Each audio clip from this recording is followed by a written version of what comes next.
ಶಾಲಾ ಮಕ್ಕಳಿಗೆ ಕೇವಲ ಪಠ್ಯಕ್ರಮವಷ್ಟೇ ಕಲಿಕೆಯಾಗಬಾರದು. ಪಠ್ಯದ ಹೊರತಾಗಿಯೂ ಕಲಿಕೆ ವಿಸ್ತಾರಗೊಳ್ಳಬೇಕು. ಪ್ರಾಥಮಿಕ ಹಂತದಿಂದಲೇ ಮಕ್ಕಳಿಗೆ ಸಾಮಾಜಿಕ ವ್ಯವಸ್ಥೆ ಮತ್ತು ಸಹಬಾಳ್ವೆಯ ನೈತಿಕ ಶಿಕ್ಷಣ ನೀಡಬೇಕು ಎನ್ನುವ ಆಶಯದಿಂದ ಸಿಎಂ ಸಿದ್ದರಾಮಯ್ಯನವರು ಈ ಹಿಂದಿನ ಬಜೆಟ್ನಲ್ಲಿ ಘೋಷಿಸಿದ್ದ ನಾವು ಮನುಜರು ಎಂಬ ವಿನೂತನ ಯೋಜನೆಯನ್ನು ಶಾಲಾ ಶಿಕ್ಷಣ ಇಲಾಖೆ ಇದೀಗ ಜಾರಿಗೊಳಿಸಿದೆ.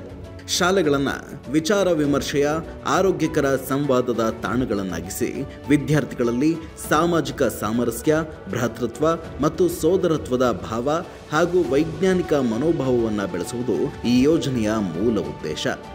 ವಾರಕ್ಕೆ 2 ಗಂಟೆಗಳ ಕಾಲ ಅಂದರೆ 40 ನಿಮಿಷಗಳ 3 ಕಲಿಕಾ ಅವಧಿಗಳನ್ನು ನಿಗದಿಪಡಿಸಿ ಆ ಅವಧಿಗಳಲ್ಲಿ ವಿದ್ಯಾರ್ಥಿಗಳ ನಡುವೆ ಸಾಮಾಜಿಕ ಮತ್ತು ವೈಜ್ಞಾನಿಕ ಚರ್ಚೆ ಹಾಗೂ ಸಂವಾದಗಳನ್ನು ಏರ್ಪಡಿಸುವುದು, ಕಾರ್ಯಾಗಾರಗಳನ್ನು ರೂಪಿಸುವುದು, ಶಾಲಾ ಕೈತೋಟಗಳ ನಿರ್ವಹಣೆ, ಒಳಾಂಗಣ ಮತ್ತು ಹೊರಾಂಗಣ ಆಟಗಳು ಹಾಗೂ ದೇಸಿ ಕ್ರೀಡೆಗಳಲ್ಲಿ ಭಾಗವಹಿಸಲು ಮಕ್ಕಳನ್ನು ಪ್ರೋತ್ಸಾಹಿಸುವುದು, ಪರಿಸರ ಪ್ರಜ್ಞೆಯನ್ನು ಬೆಳೆಸುವುದು, ಕೌಟುಂಬಿಕ ಹಾಗೂ ಸಾಂವಿಧಾನಿಕ ಮೌಲ್ಯಗಳ ಬಗ್ಗೆ ಅರಿವು ಮೂಡಿಸುವುದು, ಸಹಪಂಕ್ತಿ ಭೋಜನದ ಮಹತ್ವ ತಿಳಿಸುವುದು, ಮೌಢ್ಯಗಳ ಬಗ್ಗೆ ಜಾಗೃತಿ ಮೂಡಿಸುವುದು, ಸ್ಥಳೀಯ ಪ್ರಸಿದ್ಧ ತಾಣಗಳು, ಗುಡಿ ಕೈಗಾರಿಕೆಗಳಿಗೆ ಭೇಟಿ ನೀಡಿ ಅವುಗಳನ್ನು ಪರಿಚಯಿಸುವುದರ ಮೂಲಕ ಸಾಮಾಜಿಕ ವ್ಯವಸ್ಥೆಯ ಮಹತ್ವವನ್ನು ಮನವರಿಕೆ ಮಾಡಿಕೊಡುವುದು ಈ ಯೋಜನೆಯ ಧ್ಯೇಯೋದ್ದೇಶ.